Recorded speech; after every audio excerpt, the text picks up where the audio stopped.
So first of all, thank you so much for agreeing to do this interview. Of course, I loved your book. I told you I loved your book, and so I was really excited to Yes. sit down with you and talk about it. So, yeah, thank you so much. And anybody who's watching this, thank you guys for watching as well. So first of all, I know what your book is about, but anybody watching this, what is Eden's Rise? How would you kind of give the spiel about what your book is about? Great question. um, it's it's an epic fantasy that's basically set in a world where the dwarves are they have the power, right? And they have an empire. They built this whole empire, and the idea behind that was that I feel like dwarves are underrated, right? I Mm, feel like they have all yeah, the resources in the world, right? They have all the iron, all the gold, all these things, right? And they're sort of always sort of like the side characters in all yeah. other epic fantasies. And so I felt like there's this really interesting opportunity to build a world under the mountains and kind of think about what that could look like. And so Mm, in this world, there's an empire that is dwarven empire. Humans are the rescues. They're sort of living as second class citizens. And it's really about one of them, an orphan who kind of makes his way through that empire and kind of uncovers all the dark sides of it and mm, all sort of all these things that come with it. And then there's, of course, dragons, because you always need to have a right. dragon. So the dragons are sort of at war with the dwarves. And that's as the book uncovers, you kind of get a lot of the history on sort of how all of that unfolded. Mm. And it's going to be a series, right? How many Yes. books do you foresee in this series? Right now it looks like four. So what I think is, I don't know, do you want me to give the long answer? Sure. the, there's a lot of different loose threads at the end of it. And I think Mm. it's but be interesting to kind of split it up into two books that kind of run in parallel Oh, and then okay. combine them back into one book at the end. So Ooh. that's the idea right now. Oh, I like that. Would they follow, I mean, without spoilers, would they be following completely different characters in like different times or? Yes. So no, not in different times. So in the same time, Mm. so well, one follows Eden, one follows Anya, and basically kind of like because they end up in these very different environments, Mhm. and I try to figure out how to have one book that covers all of that, and it feels like it Right. would get too complicated. So, but there'll be overlap between those two. Do you know like the Throne of Glass series? Have you heard of it? I don't know. Yeah. It's an 8 book series, but there's 2 books in the series where they're taking place at the exact same time, but from different points of the continent and kind of what you're describing. And a lot of Yeah. the fans end up reading them in tandem. So like they do like chapter something something of this book and then they switch to chapter two so that way they can get the experience. Do you think it would be something cool that readers, if they're not reading it You like could as do you that. publish Yes. it? I want to publish them together because I think Ooh, like, and so it's very ambitious. But yes, I think if you get one without the other, it's sort mm, of, I don't know. I feel like then it's a little bit of a letdown. You kind of want to know what happened over there.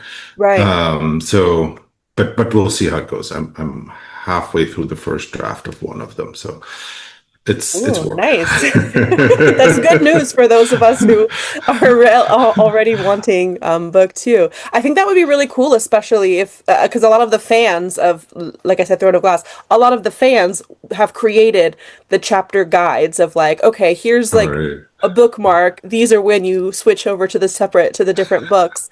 That'd be pretty fun to do. Like, if you want to go the tandem route, here's Yes. the chapters that you could read, or just read one and then read the other.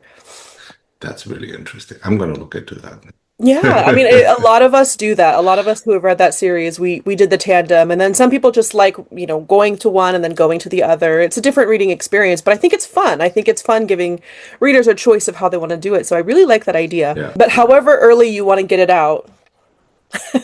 I'll let you know. So of course I'm keeping up with the reviews and I want to know like what everybody's saying probably as much as you are.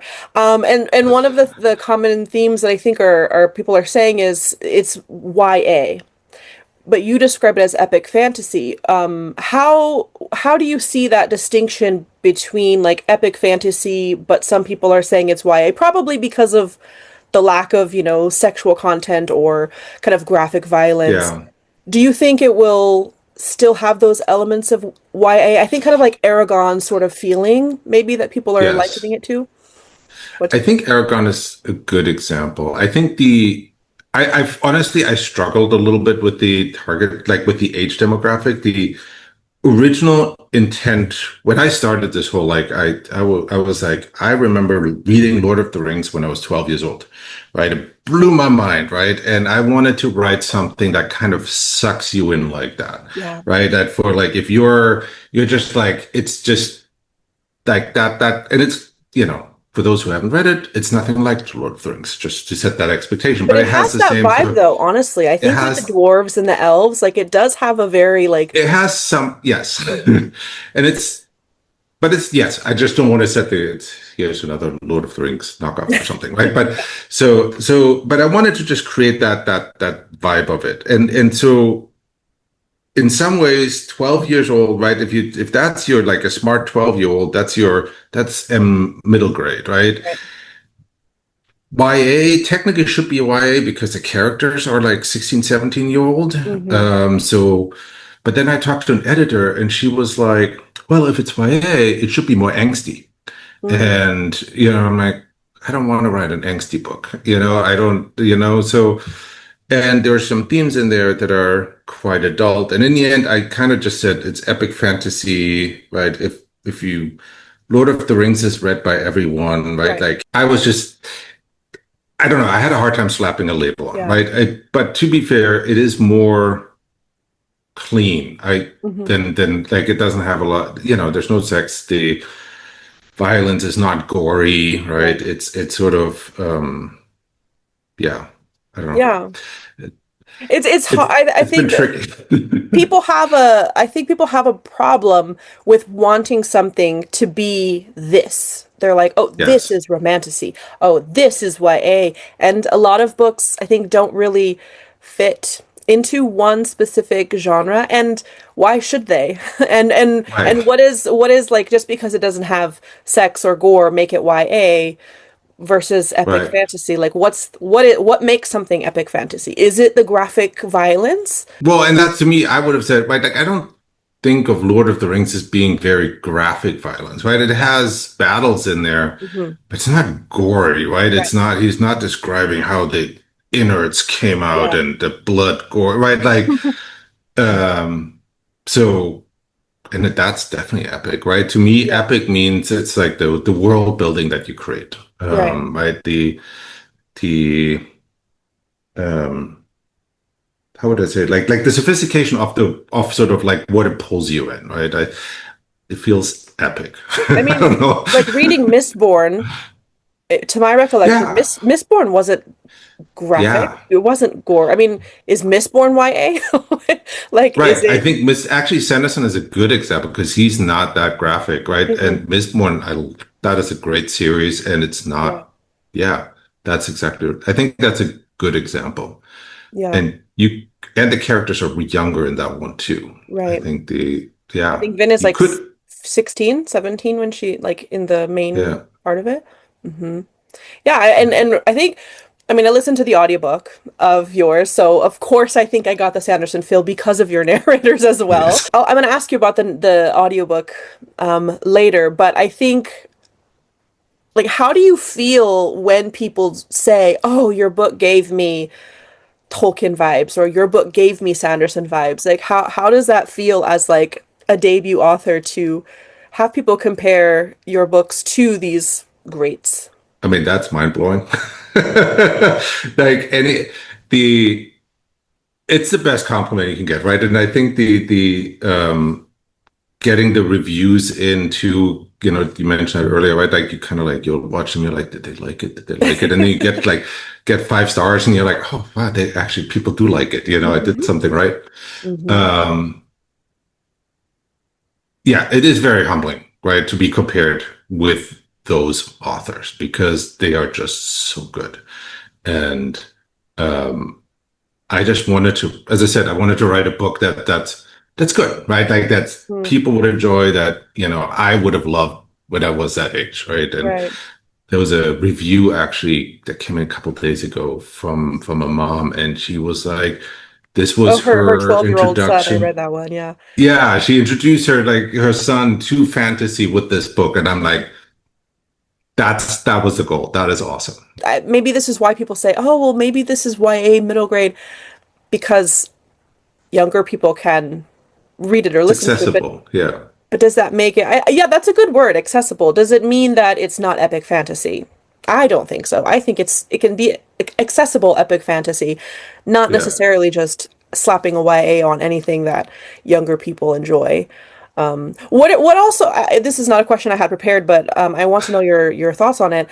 I think a lot of people tend to use YA as an insult. Also, how do you Mhm. feel about if someone? I mean, yes, it is kind of YA. Do you feel like that's like what is your thoughts on people kind of saying something is YA as a negative? I don't understand it.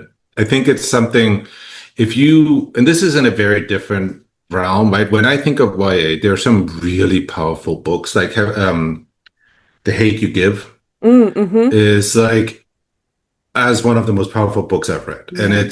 that is so squarely YA. And I think it's so well done, Mm-hmm. right? That I think it's just slapping on a label and saying that something is X, that's sort of like dismissing as like, well, romanticy can't be good, right? Like you're like, because it's like, right, like, and you're like, no, there are some really good books out there, right? It is a very, yeah, I think judging a book by the genre is Mm-hmm. doesn't, I, you can say like, I haven't found any books that I've liked in this genre, and that's totally fair. Hey, I don't do sci-fi. I don't Right. do, whatever thriller. I think everybody can have their preference, but I don't know. I think YA is one of the most interesting genres in a way, right? Because I Mm. think it's that's sort of when we as people when we become who we are, Mm-hmm. and so I think what we read then shapes us, right? So Yeah. I feel like in some ways those books are more important than anything. And so Mm. I don't know. Yeah. That's a But I beautiful can see answer. I think that's a beautiful answer. If someone says your book is YA, hey, great.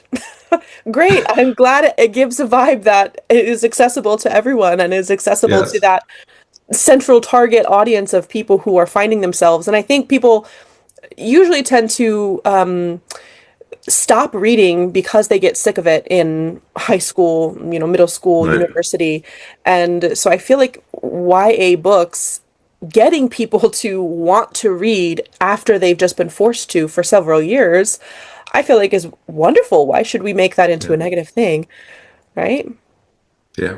I agree. I That's sort of why I was like saying when that editor told me, "Oh, it's not angsty enough for YA," I'm like, "Oh no, am I missing a whole demographic? Those are the people I'm writing for, right? Like it's part of who that I want them to read this book." So Yeah.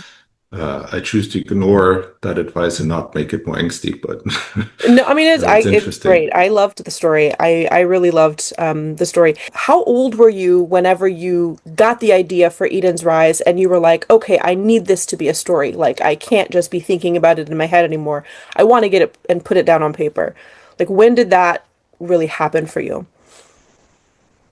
That happened, I think, about 6 years ago. I I've always done so. I do software development on the as a Hmm. daytime Hmm. job.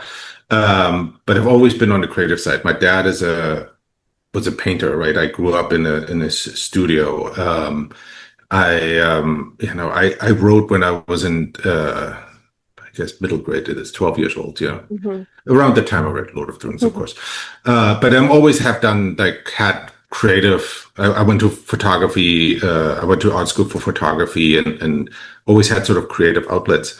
And writing was never quite on my radar until about 5 years ago, where it was suddenly like, no, I want to write a book. And that's sort of when things start to sort of just percolate. And there were some ideas that, again, right, I think the dwarfs was one of those where I was like, hey, I feel like there's a story here about dwarfs that sort of just hasn't been told. Um, I also like the idea that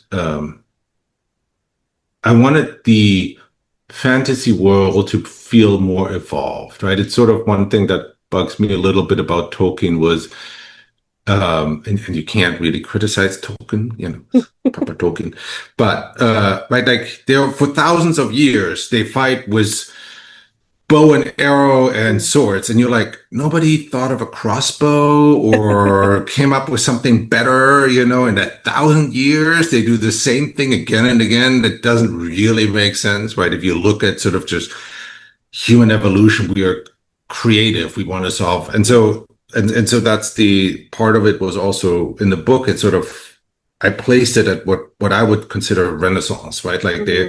the sort of the world is changing Hmm. for in that fantasy world, and it's not a static world that's sort of like for 1,000 years it's always been like this. Hmm. So which is which is interesting because it creates also interesting challenges, because Hmm. fantasy has always written as, but it's always been like this. Yeah.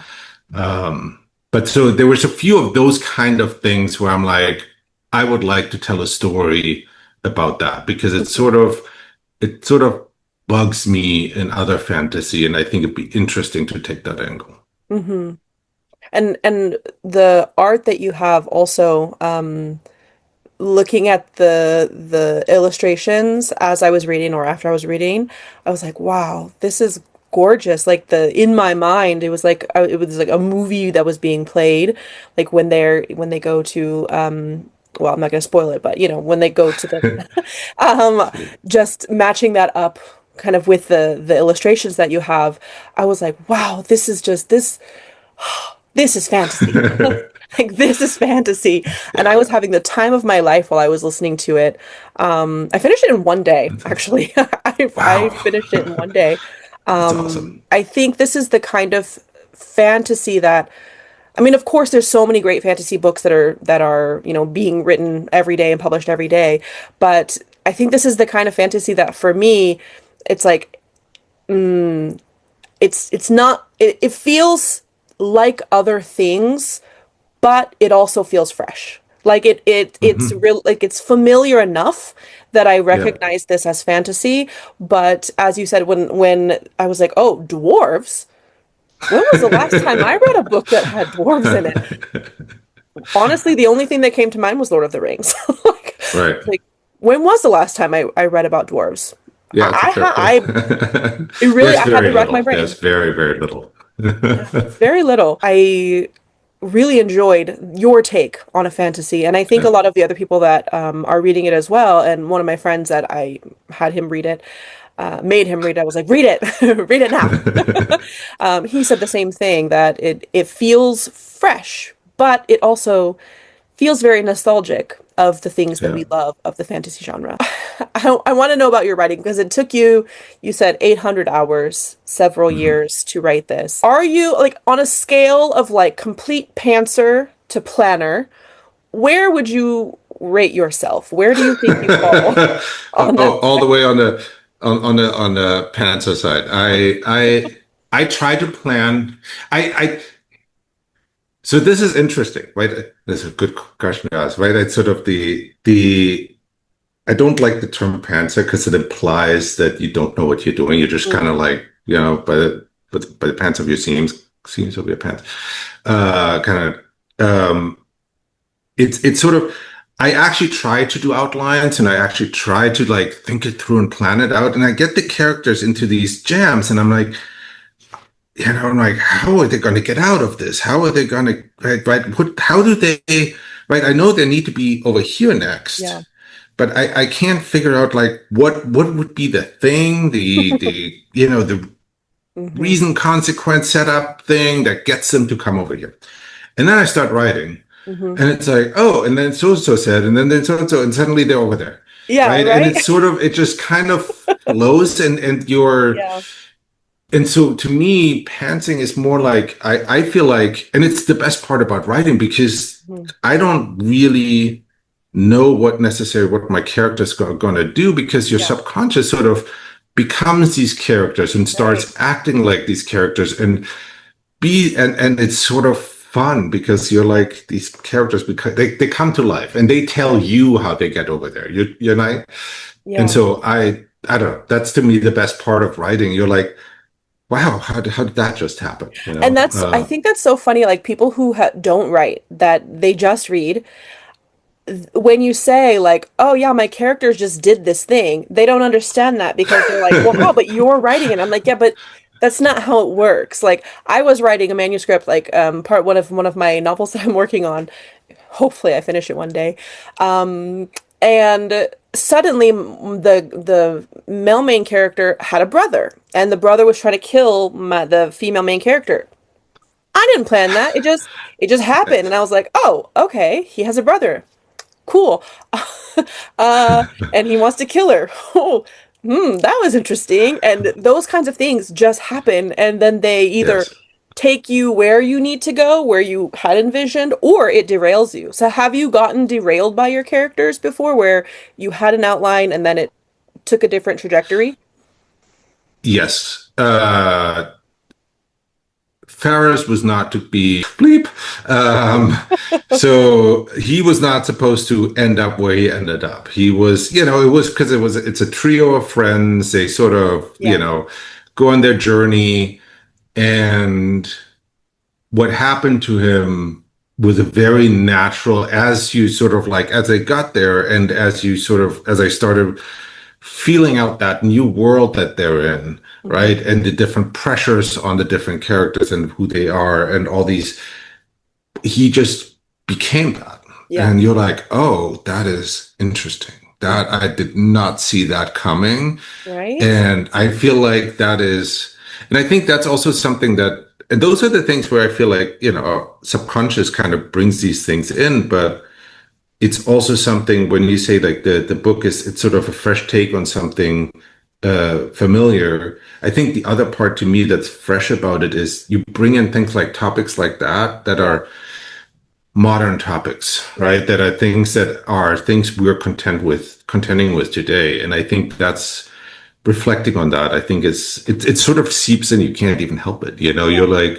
because that's what you think about. That's Yeah. what's on the news. What's around you. And so it's always interesting. You afterwards you write it. It's like, is this about me? Right? Yeah. I mean, and I think writing is so hard because I mean, unless it's just very commercial genre fiction, like you're just there for the plot, the vibes, and the good time, which there's nothing wrong with that. I love me a Yep. good,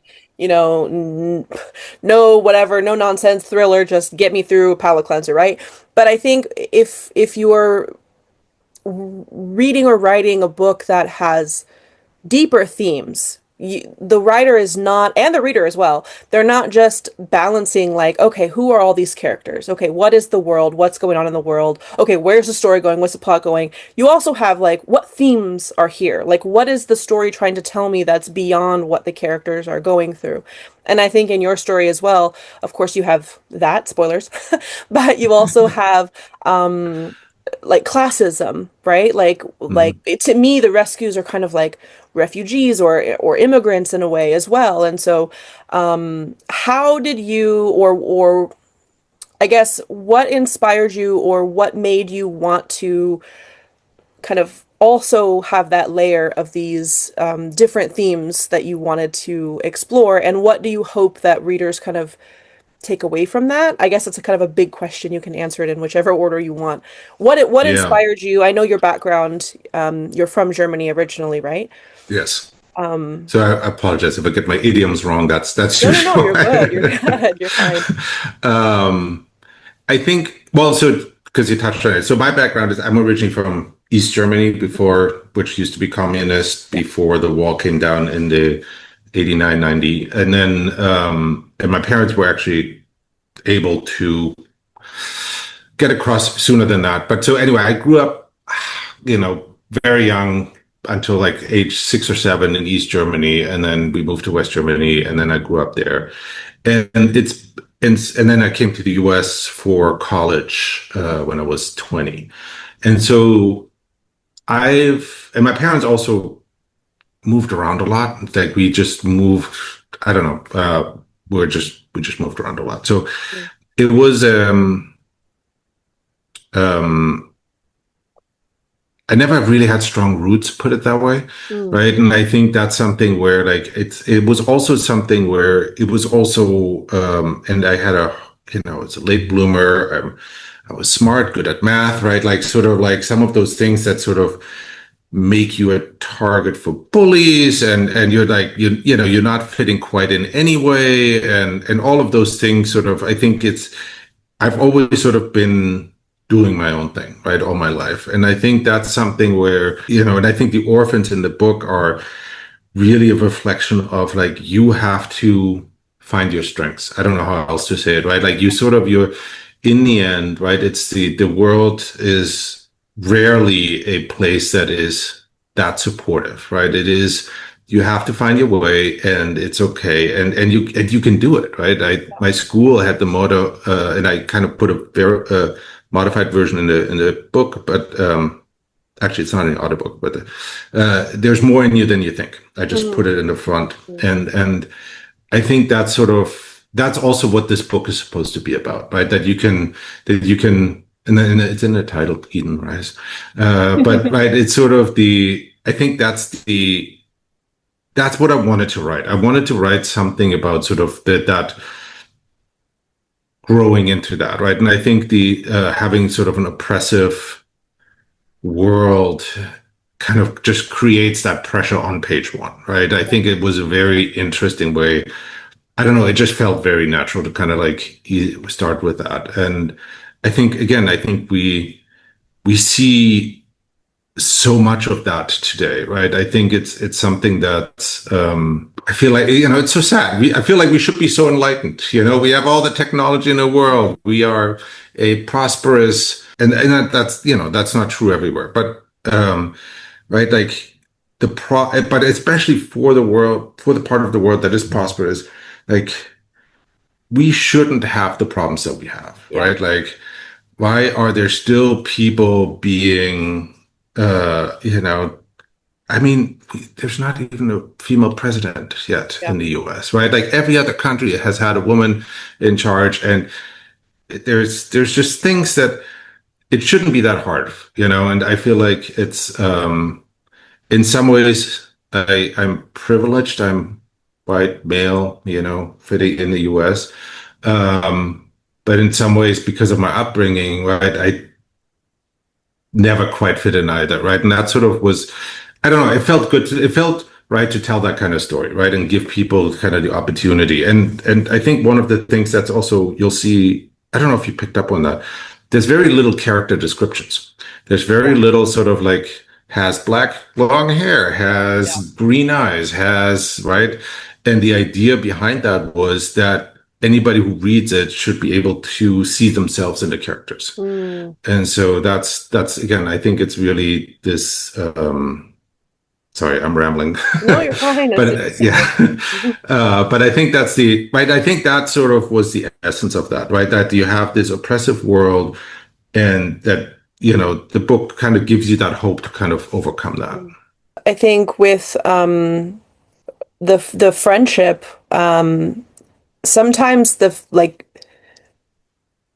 you are not by yourself because you always have that power to choose your own family. And I really loved how Yes. like I loved that it was platonic friendship between Eden and Anya and Faris because I think a lot of times when you have like a female and male main character, it's like, oh, they're going to be in love.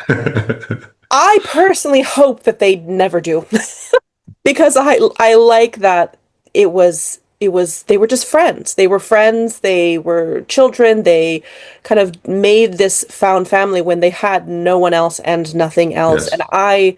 I love that and I think sometimes it's like okay, in Lord of the Rings it's great, but they're all boys. Like all Right. they're all males. And in some other books it's like okay, they're all women. But like having that friendship between, male characters, female characters, and it's just platonic. I really love that, and I don't think that we see that enough Yeah. in fantasy. Was that kind of purposeful for you, or what is your kind of take on that dynamic of your characters not being romantic? It never even occurred to me for them to be romantically involved. Mm, Like, not like at some point, I probably at some point was like, should they? Because everybody else is doing that, but yeah, it just doesn't feel right, right? I yeah, think they are so good together. They're so yeah, good as partners, as friends, mm, as like they're more like siblings, right? Like, I yeah, really look at them, and I think that's why you said family is a good word, because they feel like family, right? yeah, They are siblings. They've grown up together. They know everything about each other. They got yeah. each other's back. I am But that's sucker right. for Like, found family. that's That's probably my yeah, favorite like trope. So anytime you have like a found family dynamic, I am there. I am sat and I loved it in your yeah, book. Is yeah. that gonna continue? I mean, do you have any plans to introduce, I mean, not gonna spoil anything, but of course there was a little romance between some other characters, Yeah. but do you plan to include romantic elements in your story, or do you want it to just be focusing on kind of like the character growth and the platonic friendships between them? I think so between those characters, it's going to stay the same, right? So it's not like I think that's such a strong foundation. Yeah. I but it's good to hear that, by the way, right? Like, because in the back of your mind, you always wonder, again, like that, why, hey, it's not angsty enough. It needs to have some romance, like, Mm. okay. The So I appreciate your feedback on that. I think it's I definitely speak for staying. everyone, by the way. My opinion is the one that matters. um, I do think a little bit. I do want to have. I think in one of the next books, I kind of want to have a little bit more romance. It was actually Mhm. when I started writing this. Um, I wrote this book as part of NaNoWriMo, and I didn't know Yeah, where to end, so I just kept going. yeah, And at some point, and then NaNoWriMo was over, and I'm like, oh wait, I wrote way too much. The yeah, last, that's already the next book, right? So yeah. I cut off where I cut off. Hmm. But so the next book already started leading in that direction a little bit. But I don't want it again. I don't want that to be the main thing. I just feel like at some point it gets weird if you don't have it at all, right? They are 17, right? There is sort of like hormones going on, right? Like, you would like sort of, it'd be weird to just have like a trilogy where none of that happens, but Yeah, it's not about that. yeah. I think that's the key. I think for me, if it is about that, I would like it to be with other characters, Yes. not not the ones Yes. that It'll they've, be with, yes. yeah, grown up with, because I really love seeing like, because I mean I would say my background is not the greatest with family, and so the people who I consider my family are not related to me at all. And so found family, I think for a lot of people that did not have the greatest of backstories, it's so great to see like examples of people who meet up with each other and they bond, and it has nothing to do with romantic feelings. And Yeah. so I hope it continues in that Yes. way, because I really love that with those characters. Yes. Who's your favorite character? Oh, brutal. I think I was gonna, yeah, Alina is my favorite character because she's very different, and she kind of adds spice to the whole book in a way that really, like, without it, it will be a boring book, right? I think it's, even though it sort of doesn't even direct, like, it all just kind of, it does fit together, but Yeah. you know, you could cut her out and Right. the rest of the book would still work, but Yeah. she adds that depth to it, and she is such an interesting character. Yeah. She was so interesting to write that it's She's my yeah. favorite. Okay. She's my favorite. And I mean, I can cut this part out to not have spoilers, but I did not expect, my jaw was on the floor. I was like, what? What? And you made me cry. I cried. Uh, I need you to know that you made me cry. Yeah. So in the next books, do you want to have kind of that same dynamic where you have like some of the chapters are from a past perspective, perhaps like Alina again in a different way, or like do you want to do that I again? yeah, um so I could tell you sort of the one I started writing now, right? The one I'm halfway through. It has also multiple sort of these timeline point of views, Mm, but it's very different. It's not the same as this one. And I don't want that to become a shtick where you kind of like you're like every book has the, yeah, but I really like when you're sort of when you're jumping to a different timeline or a different somebody's perspective, right? yeah, And you kind of just see a different angle on yeah. things, Hmm. and it gives you just a sense of you just really jump between the characters and you get a different perspective. And I think Right. that's what really I feel like that keeps the makes the book really interesting. It keeps the Hmm. pace going. You feel like Yeah. it's moving forward. And I enjoy that aspect of the Hmm. book. Like when I write it and when I then read it, I'm like, oh, I like how that works. Yeah. And also because it's sort of you don't really know, it's gonna come together at some Yeah. point, but you don't really know how, right? And it sort of builds that suspense. But I think but I don't think it'll be exactly like this book. Will book two have more dragons? Yes. Yes, the dragons were a little bit of a side character in this one. I think there Yeah. need to be more dragons in the next one. Yes. Yes. We're Yeah. I building mean, up with to the that. way that it ended, without spoiling anything, with the way that it ended, obviously, book two will Yes. have more dragons. What was the reason for there's a dragon on the cover, but dragons are kind of more minor in book one? Was that intentional? Do you wish like if you could change anything about what you have already written that there would be more dragons? Do you think people would want more dragons? Because dragons are like a thing that people really love to see, right? Like People want dragons. Yes.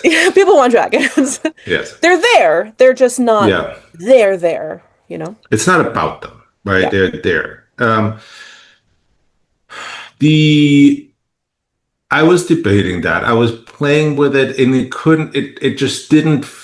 Every time I started adding more dragons, it took away from the dwarven world, and then it created sort of like what is this about? And in the end, I said like, no, I'm going to follow Eden, and that's going to be Yeah. the book, right? So I think I tried a couple times, but it just couldn't quite get there. The on the cover, the idea was so and this is not a spoiler because it's in the prologue.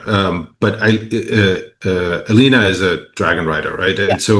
And she rides Scorch, which is this mighty dragon, and so the original cover was sort of like well, the original idea was to have her and Scorch on the cover, Mm, and have them sort of like because I thought that'd be more. I had another cover where I took some of the illustration of the dwarven worlds, and it's sort mm, of, you're competing with a gazillion books out there, yeah. and you're like your image is this big, right? And you're Right. like at some point, and you're self-publishing, you're like, okay, I'm going to put a dragon on the cover. Um, so even though it's not the number one thing, right? The Yeah. prologue starts with it. They do show up, and then that sort of led to the cover, right? And Hmm. the illustrator I work with, we tried a bunch of different things. I do think it has enough dragons in it that it's fair, and I love that cover because it's sort of like a graphic, iconic kind of look Yeah. to it. It's beautiful. So Hmm. anyway, yeah. So, but yes, next book will have to have more dragons. Excellent. Excellent. On before becoming an author, of course, I think 99.99999% of every writer is a reader. You have to be a reader to write. Yes. So on your Instagram, you read books, you reviewed books, you rated books, you talked about books. You were a reader. Yes. Now you are an author and a reader. Has that kind of changed how you interact with books, how Oh, you it's think annoying. about Yeah. books, book reviews? Like how has that changed you being a reader? It's very annoying because you pick out things where you're like, Oh, that's why he's doing it. That's very clever. You know, you're like, you're not just like, you're analyzing it as you read. Mhm. And I, it's been interesting. So I read, This Kingdom Will Not Kill Me, which was like, I picked it up in a bookstore. It had all these reviews on it. And, and I, really wanted I liked the premise of it. I wanted to like it. I kind of flipped through it. I mean, the writing, just like, again, from a writer, like, I can, you have a different appreciation for it now. The writing is impeccable, right? Like, it is like, from a line, like, it is incredibly well written. Mhm. And then, but then some of the plot stuff really bothered me. And so it was an interesting, it's annoying because you're like, you get so much more critical of these things, Yeah. right? Which then also means it's harder to find a good book, you Yeah. know, because then you're like, because I don't think I would have not hated, but disliked this book as much. And Yeah. I'm going to read the second one because overall it was still, you know, it sucks you in. It was a page Yeah. turner. I got through it in no time, right? So again, appreciating the craft here. Yeah. But there are things where you're like, you know, Mhm. that's not really. It took some shortcuts here, you know, and Yeah. so yeah, so I kind of miss reading, Yeah. not Not analyzing, you as a know? writer. Mhm. Not as a writer. So it's hard to turn it off. But then on the upside, when you do find a good book, you're like, Yeah. oh, that is really well done. What are your, like, if you were recommending books to people, what are your go-to book recommendations of books that you think are just really well written, great plots, great characters, that you are just like, you should read that book? Um, well, so the first one, I mean, you'd be strange if you haven't read it, but like the first Harry Potter. I read the first Harry Potter, reread it, and I know it's such a bummer about the author being so Awful. uh awful. Yeah. Yes. That book is so, like, it is a short book. It Hmm. is not, it's like less than two-thirds of my book, right? It is short, Yeah. right? And it has, but it's she is so good at, like, again, this is sort of the writer analyzing it, right? Like, there's this scene when you first go away, Harry goes and gets his gold at the, you Yeah. know, from the bank, and he takes a roller coaster ride. Hmm. That roller coaster ride is 2 pages, Yeah. right? And in your mind, it's like this amazing experience, and he's riding it down, up and Yeah. down, and goes with Hagrid and picks these things up. It's 2 pages, right? Like, the like, other writers would have created 2 chapters out of that thing alone, Right. right? So I think it's one of those books that's just really, like, you can't really do any better, right? I think it's Yeah. sort of just a very, like, an excellently crafted book. What are other go-tos? I'm terrible at these games. I have to think about that. Or have there been any recent books that you have just absolutely loved? Thank you for, yes. um, I found one book that I read that was really interesting. It's called Q. And you can't get it in. It's like this really thick book about the 30-year War, and it's basically about a papal spy.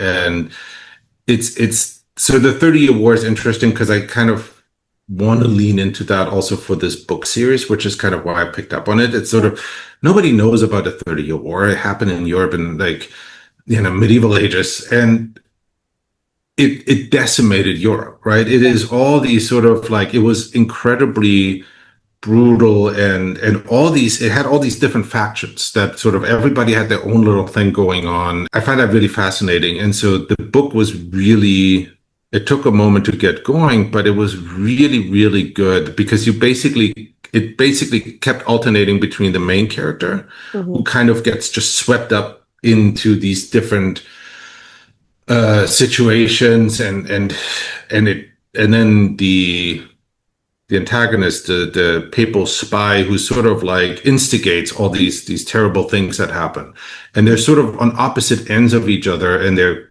fighting each other, but they don't even know about each other. But they're sort of like, and then at the very end, it's sort of, you know, they figure it all out. But that was really, really well done. That was Mm. very interesting. I have to think about more, but what. Sorry, I don't mean to put you on the spot. I don't No, mean I'm just terrible being put on the spot with tell me your favorite vacation. So I always to. have to think about that. Yeah, I mean, I think your book is so well written. Like I'm impressed at your prose. I'm impressed at the way that you craft your sentences. I think like you said, when some writers will use two chapters and you can write it in 2 pages. I'm a teacher. My day job is a teacher. I teach in university academic writing and presentation and all of those classes. And one of the most important things I always teach my students is concision. Use just the exact right words that you need. You don't need Yes. all of these other million words. And I think your writing is very concise. I think your writing it says exactly enough. And it's a joy to read because I think sometimes I read a book and I'm like, why is this so many pages? You're not saying much. Right. And so I think you did a really good job with that. How did you develop your craft? I think some people, maybe like Brandon Sanderson, they were just born already typing a manuscript, but most people are not like that. How Yes. did you develop your craft? Like what did you do? And especially I want to say because you grew up in Germany, I Yeah. don't know, I don't want to assume, but I don't know at what age you started learning English. I imagine also not writing in like English. No. in English. So how did you get so damn good? If you, how did you get, Well, thank how did you. you become a good writer? A lot of writing. So I learned English when I was 14. So I was basically in Germany. They give you, uh, option like learn languages in school. My Mhm. first language I picked actually was Latin because it's the foundation of all languages. I thought Yeah. that'd be useful. It was never useful, but it was Yeah, one of those just go things. go to a party with all the Latin speakers. Well, and it's like you don't even you can't even speak it, right? It's like all you do is read and translate. Right. Anyway, but so English was I picked it up as a second language after Latin. So I was 14. I properly learned it when I went on exchange to the UK when I was 17. Hmm. And then I went to college and yeah, you kind of pick it up. I think if you'd be mortified if you were at the first draft. Um, put it that way, right? I think there's a I would reason. probably feel like validated, like, oh, okay, we all eventually get to the the good drafts. We Yes, all start out shit, right? it is pure. It was pure determination. It was basically, well, not determination, but because it's also fun. But it was really like the first draft was not good. I was like, wow, I wrote a first draft. I'm going to call it agent now. I'm going to get this published. And then you're like, a month later, you kind of start flipping through it and you're like, okay, Hmm. this needs Yeah. some work. Hmm. And then and so it was really just sitting down and writing. And you see that feedback a lot where people say like, how did you get so good? And you're like, I wrote an hour every day, Yeah. right? And you're like, that is kind of what it takes, right? That is really the way I worked is I wrote the first draft, I let it sit for a few months, and then at some point I start picking it up, I start reading, I start taking notes on all the things that I want to change, and then I start again at the beginning and I work my way through and I feel like, wow, now I nailed it. Now I'm Mhm. done. And then, you give it to somebody read and you get some beta readers and you get some feedback and you're like, okay, maybe I'm not quite done, and you wait a few more months and then Yeah. you start again. And I think you get better at it. Like I was flipping through the first draft recently and there's a few where you're like, oh, that sentence made it all the way to the end. Yeah. That's pretty cool. There's very, very few of those. So I Yeah. think it's really something that wanted that just iterate, like obsess over every word. When I started writing, watched these writer seminars and recommendations, and somebody at some point said like every word has to defend itself why it's on that page, right? Like, and that's how you have to be. And you're like, that's crazy, and then Yeah. but But that's what it's ended true. up happening. It is really where you're like, It's is this so the right true. word? Am I sure I shoved it around? Yeah. As I said, I mentioned I'm started work on the next draft, and it's terrible. I thought I was getting better, and I think it's in parts it's better. I think the plot's better. Like I feel like it's easier for me to kind of now figure out how things are going to Yeah. work together. But I'm not a very fast writer. I take a lot of time to sit down and work and think through it and just stare into space and then be like, okay, this is how I'm going to change it. So it takes a long time. But I think that's a mark Yeah. of a good writer because I think a good writer knows when it's bad because like Yes. they know the difference. They know what quality and looks like. And so I think if you are not good at craft yet, everything either looks good Yeah. to you or you can't really see like how to improve something because you just think, oh well, it's already good. I took a lot of Right. creative writing classes when I was in university, and I think if I looked back at my old drafts from when I was like 20, yeah, I probably would cry at what I wrote back then. Right, but you had to write it to get there, right? Yeah, And I think one thing that I appreciate you saying it, right? I think the conciseness is something that was from day one I wanted to do. It bothered me when I look at books where um and you go through pages of description of something and you're like, I really don't care that much about the details, right? Like just and I feel like I feel like it's almost disrespectful to the reader yeah, because it's if you're giving that much detail because I wanted to write something that sparks imagination, right? I want to give you just enough that you can fill in the blanks with everything yeah, else, right? And that's I feel like then the pacing and everything else works out too.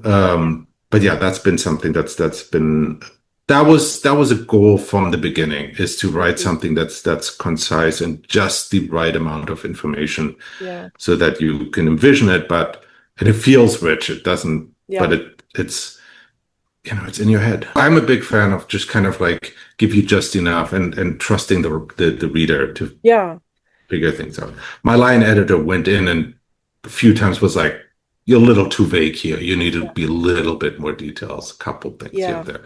But in general, yes, I think it makes for a more interesting book. yeah.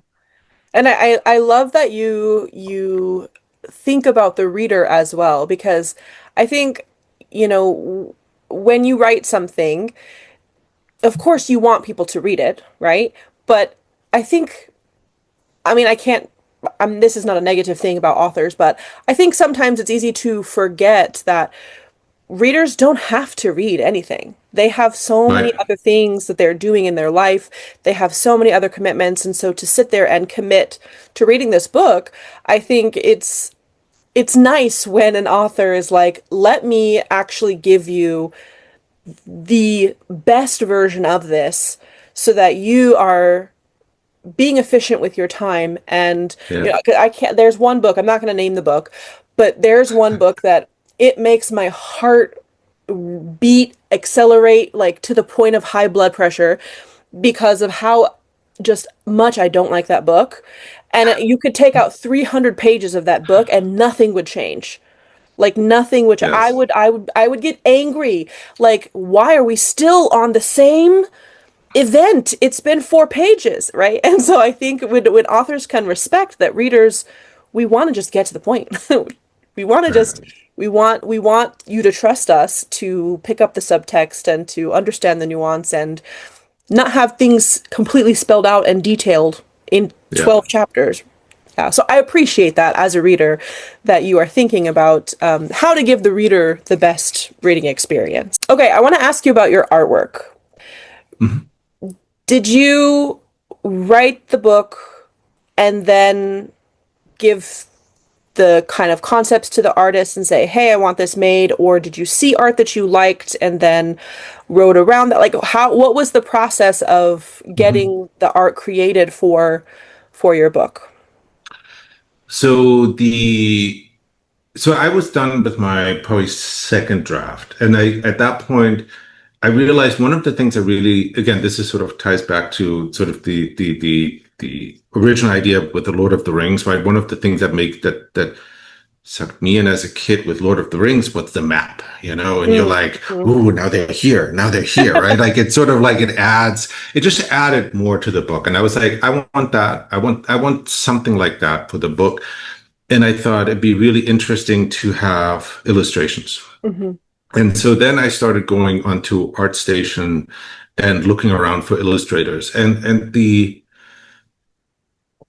I ended up with I feel like in general I've gotten very lucky with all the people I've worked with, but I found this artist called Roberto Castro, mm, and he mhm.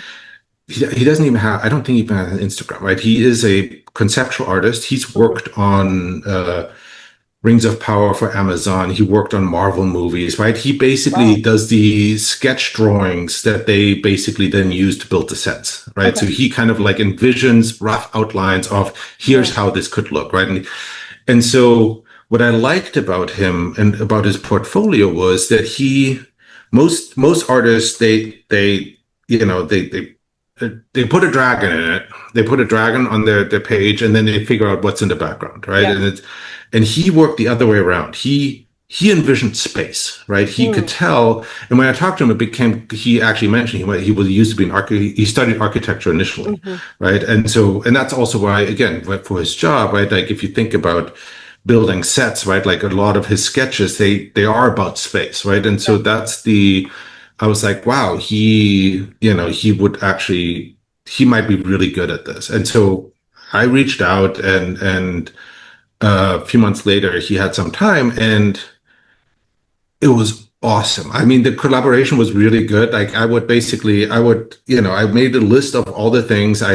The way I work with the artist, I go through the book and copy and paste like all the descriptions that are in the book for a specific scene, Mhm. right? So that they can read that part and then put in a couple extra notes and just kind of like summarize what I want. And then we iterate on it. He cranked out an illustration a day. He was so fast. Again, I think it's because it's his job. He's very good. I feel I've got very lucky, and he understood it. And there's a few things that were in his illustrations too. And this is sort of the fun part working with the artists and even the narrators, which I'm guessing we'll talk Yeah. about in a minute too. Is also like it bleeds back into the book. Like he had this. There's a one illustration that had chandeliers, and I'm like, ooh, chandeliers. I Yeah. hadn't thought of chandeliers. I'm going to add some chandeliers real quick. Um, That's so, great. so it was really right. It sort of went both ways, which I think is sort of part of the fun part. You work with Yeah. art, and that was sort of as also something that was. I wanted this to be something special as a Mhm. book, right? And I think having different artists add their interpretation Yeah. really was a fun thing because you have to let go, right? I can't force you to see it a certain way. Yeah. And and um and so they all brought something to it in their Mhm. own way. And that I think has been really fun. So I started with Roberto. We did one set of illustrations, and then 9 months later we did a second set, and so that ended up I think something like 17 illustrations. They're all on the website. Mhm. Then I reached out to Greg Rutkowski, who's like phenomenal fantasy illustrator, and he made that the battle painting, which is Mhm. like that was because the battle is not actually in the book. You sort of have the lead up and then the Mhm. aftermath, but it's sort of I thought it'd be very cool to have like an actual illustration of it, right? Mhm. And then there's a few sort of magical creatures in the book.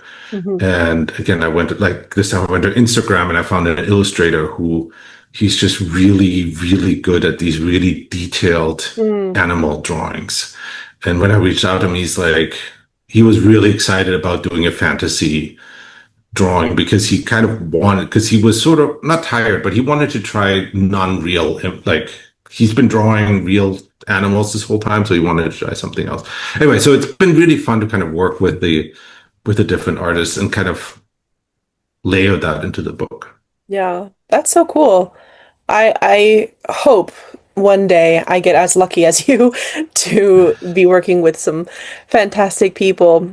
Speaking of, I think my my main question, and one that I think is probably everyone's question when they look at this, they say, "Wow, this is an indie debut book. Who is this author? Who is OE? How do you say your last name? Bruening? Bruning, Bruening? Bruning, Bruning. Who is OE Bruening? Who the heck is this guy? And how does he have Michael Kramer and Kate reading? What? Yeah, How did that come about? Not saying that, indie authors are less than traditional authors, not saying that whatsoever, but yeah, I think typically those bigger names for narrators, they're going to work with Brandon Sanderson, James Eilington. yeah. How did you get them? I asked nicely. um, I wanted to have an audiobook. I felt like it was important to have the full package, right? Like again, this was supposed to be, this is something personal, right? It's not a, it's a, this whole project is a personal project. And so and because it has these two timelines, I was like very early on thought like, oh, it'd be cool if it had a, one narrative for one and different narrative for the other. And I was like, no, that's expensive. That's too Yeah, complicated, right? Like, don't do that. That's a terrible idea. Let's not go crazy. It is the first book. Let's just get one yeah. narrator who's good and call it a day. So I started listening on Audible on like on the samples, kind of trying to find Mhm. like the right person.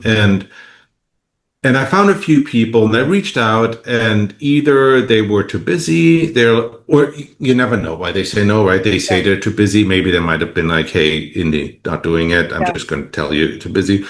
One person very directly was like, I don't do indie. I had bad experiences. I didn't get paid. The audio quality wasn't really good. Like they were supposed to hire an engineer, audio engineer. They didn't. It made me look bad. I don't do indie anymore. yeah. Right. And you can kind of understand it. Right. So got a whole lot of no's to the point where I'm like, well, crap, what do I do now? And then I happened to have the wheel. I had Wheel of Time on my on Mm-hmm. Audible, and it popped back up. I'm like, I'm just going to ask. Michael Kramer and Kate Reading, and they were so great. I loved them, and Yeah.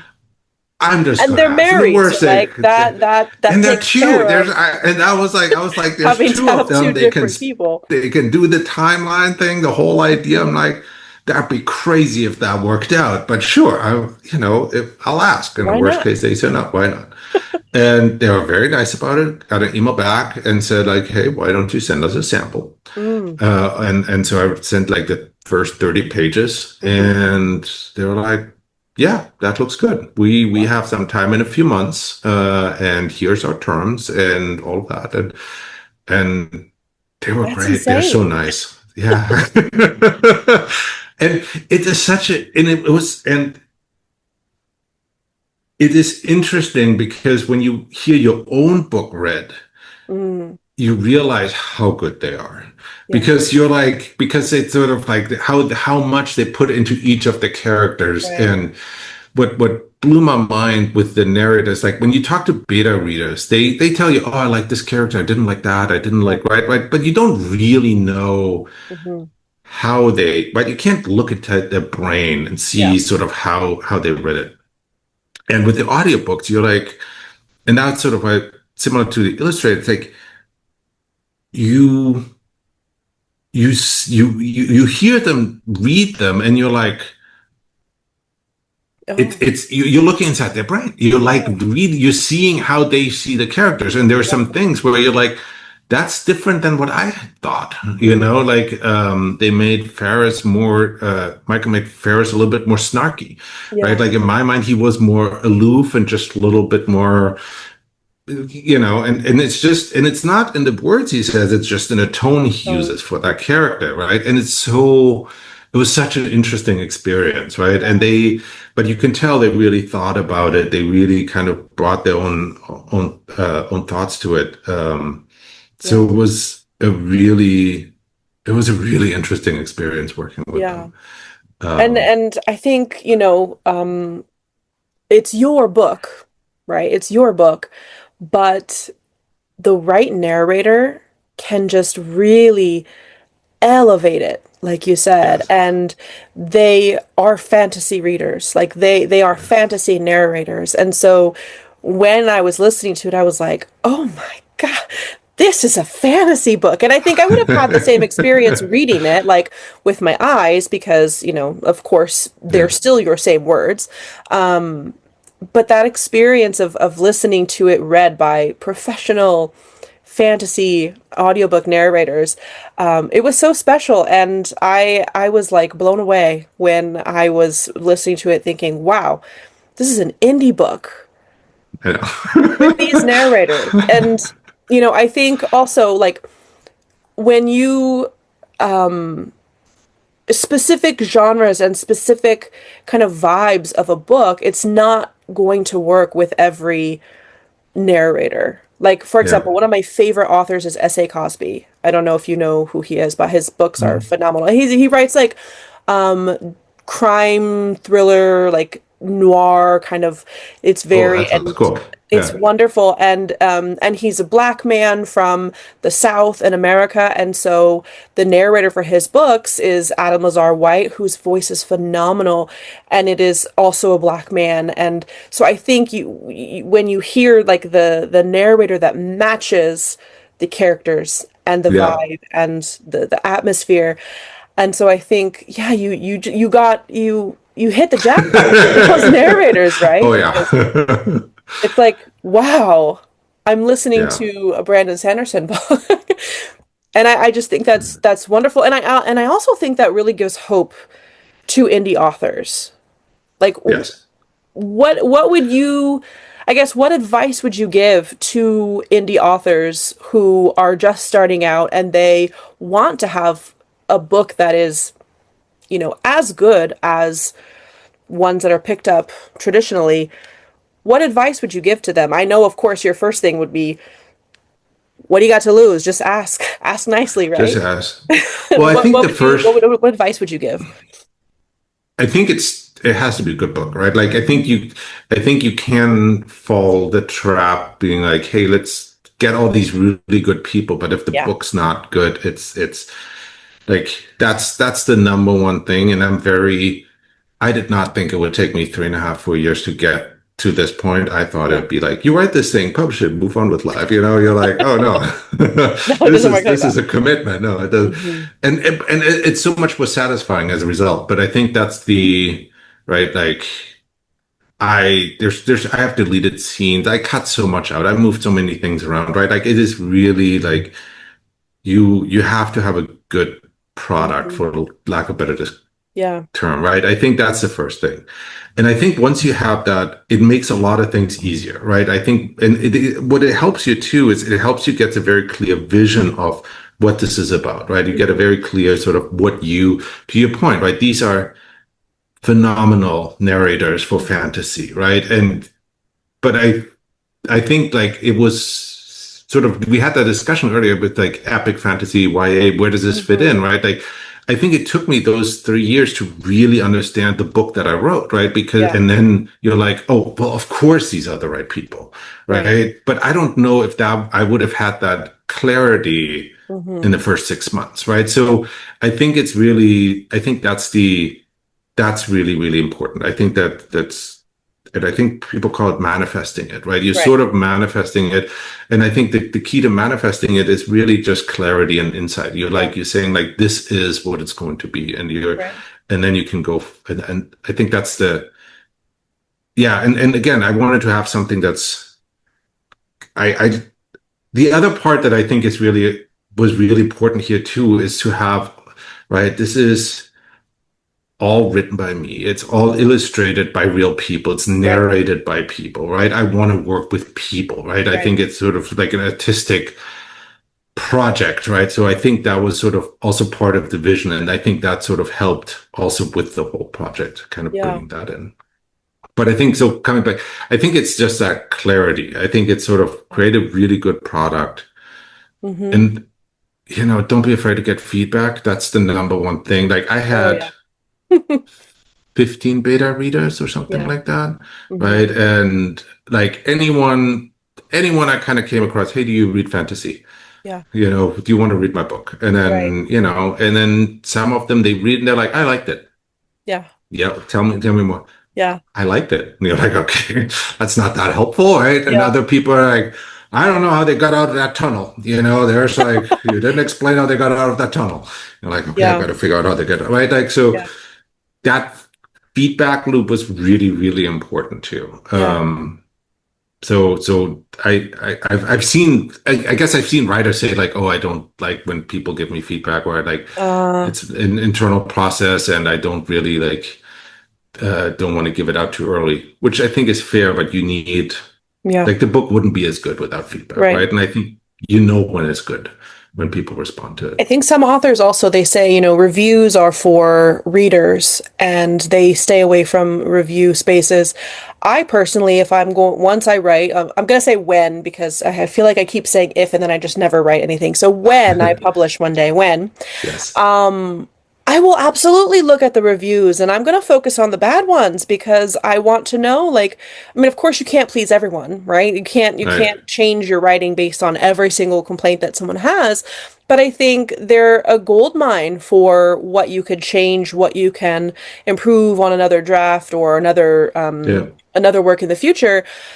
Why ignore, Yeah. feedback from people that, could help you be a better writer or tell a better story? What are your thoughts on like that kind of Review. negative I think reviews versus positive reviews? Oh, I think negative is feedback is always better than positive feedback. Don't get me wrong. Love the 5 stars. Don't really. If all of them were I'm like gonna go change you're my. negative, you're like, I hated this, I hated this, I'd be crying. But right, I think it's really the negative feedback. The important piece is you look for patterns, right? It's fine if one person says, Mhm. "Hey, I didn't like X." You're like, okay, These characters maybe it's just sucked. you. These characters say, well, or like what would be a good example? I thought the middle was too long. Yeah, It was kind of dragged on. And you're like, yeah, okay, did you? I don't know. Maybe it could be you thing, right? right. Maybe you're just not that interested in it. If two or three people say that, Yeah. you're like, there's a pattern here. Like with one of the last drafts, 5 or 6, I gotten from 3 different people that they thought Anya was too passive and she was not quite active Mm, enough. And I was like, oh, no, she's supposed to be a very active yeah, person, right? And they felt like in the dialogues and sometimes she kind of was a little bit too quiet. And you're like, oh, let me fix it, right? And it yeah, was not, and it was really helpful to hear that from 3 different people, yeah. right? And it didn't take a lot to fix it. You kind of go into the different kind of review where there was one scene where she kind of like has to escape and runs away by herself and all of that. Hmm. I had that scene originally cut out because I felt like it was a little bit too long, Yeah, and I put it back in because I thought that actually shows her and it yeah. gives her some airtime that she needed based on that Hmm. feedback. So I think it's good to get feedback. Just be careful with the feedback you get. I had editors. I had an editor on Reedsy, and they they try to do a good job, right? It's not their fault, right? But um, the feedback was very much this doesn't follow the formula, right? And if you want to get published here, right? Like this is sort of the YA needs to be angsty, Yes. right? This is sort of like there's a bunch of things. Hey, the Alina timeline doesn't really connect to anything. You should cut it. Yeah. There's just different things where it was just and I'm like, no, I think this is good. I'm going to keep it. I'm not Yeah. going to ignore you, right? Yeah. So you want to get that feedback, and then you can still make the conscious decision not to listen to it, right? Right. And then but at least you got it. You got to think about it, and you get to think about like, does it fit or fit not? In the end, Yeah. it's your book. you get to decide, right? And Yes. you're the one who has to love it, right? Like Yeah. you're writing it more for yourself than for anybody else. Yeah. Right. So feedback is really, really important because you just miss stuff that you just never thought about, right? Or it might come across in a way that you don't want it to come across. Yeah. But, you might, yeah, somebody might get offended about something. You're like, oh, that's fair. Never thought that was not Yeah. how I meant that. Right. So it's really, really good to get feedback. Let's manifest. Let's manifest that That's that right. your book takes off and these 5-star reviews continue and people really enjoy it. What kind of relationship with your readers do you want? Like, for example, some authors are very private. It's very like distant. They write the books and then they publish them and then that's it. Others are very, very interactive.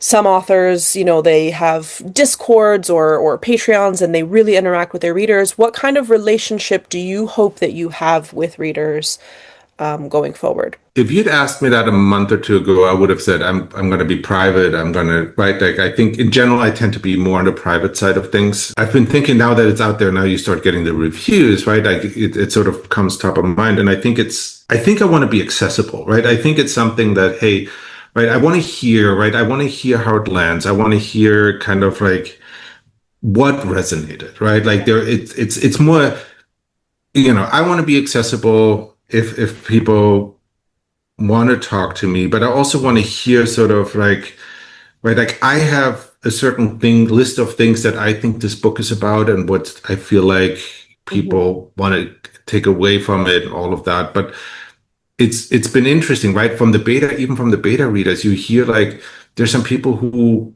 hated Alina, right? They're like, wow, she is so, she's just violent and this, that, and the other. And so they're That's like, what makes huh. her cool. It's really, that's what makes her a really interesting character, Yeah. yeah, right? Because she's figuring this stuff out. But there are people who are just like, yeah, no, I didn't like her. And you're right. So it's interesting. I find that really, really interesting and engaging, kind of learning more about that. And I think that's um, I think I haven't figured out how to have that conversation, right? I think that's sort of like, I I'm a pre-TikTok person. Like TikTok is videos where are it's sort at, of like, though. TikTok is I where know. most of the book people are. I know. I just don't, I got to figure out how to do the videos. I don't know. I get very self-critical. I think that's sort of Mm, everyone initially, you're like, I make a video of myself. I yeah, sound stupid. Who's going to watch this? Right. So I feel like yeah, I got to overcome it and I got to figure out sort of what yeah. and how to do it. But however it is, and maybe Discord is a better way to do it. I don't know. I haven't figured out sort of what the right way to do Mhm. it is, but I think it would be, I'd love to hear from the reader sort of Yeah, what resonated, what they're looking for. Also like, again, it's meant to inspire them, and I yeah. think that's I'd love to, you're curious, like, did it inspire somebody, What do you Um, hope, like, what message do you hope that people take away from your book, your series? Like, in what way do you want it to affect your readers? I think the systemic oppression is sort of the big antagonist in this book, right? I think the fitting in and trying to write it out and trying to be like, oh, it's going to be fine. It won't impact me. It won't, right? Like I can't do anything about it anyway. I think I want, right? That's never going to work out. Yeah, It just isn't, right? You're not going to be happy. The world's not going to work like that. You will one day, one way or another, it will impact you, yeah, right? And you can say, oh, that's not me. That's just other people that are yeah, impacted by it. That's not how it works, right? And I think I feel like we go through these phases and we're in one of those phases where some of that is happening again, mhm, and I think that's something I'm very much not okay with. And I think that's something where I think people, I don't know. I feel like, I don't want to hit. you read the news. There's plenty of people like posting about, hey, it's not okay, we should protest and all of that. Yeah. But I think this is sort of my way of saying like, no, this is not okay, right? Like I think these things, and I think what's hard about that, it's one thing to not be okay with it. I think the next part is much harder. What do I do about it? Yeah. Right. And I think there's sort of, do you just say like, screw it, let's burn it all down, right? Yeah. That's a very extreme case to make. Yeah. And I think those are questions you have to kind of face Yeah. it. And I think I hope that the book kind of stimulates those kind of questions. Yeah. Yeah. I mean, I think from the reviews that are already coming in, I think that's something that a lot of people are enjoying thinking about and that you are talking about. And some people say art is not political, art should not be political. I assume you are in the art is always political camp from the way that you are kind of talking about the messages. What would you say about that idea that like art is political or art should or should not be political?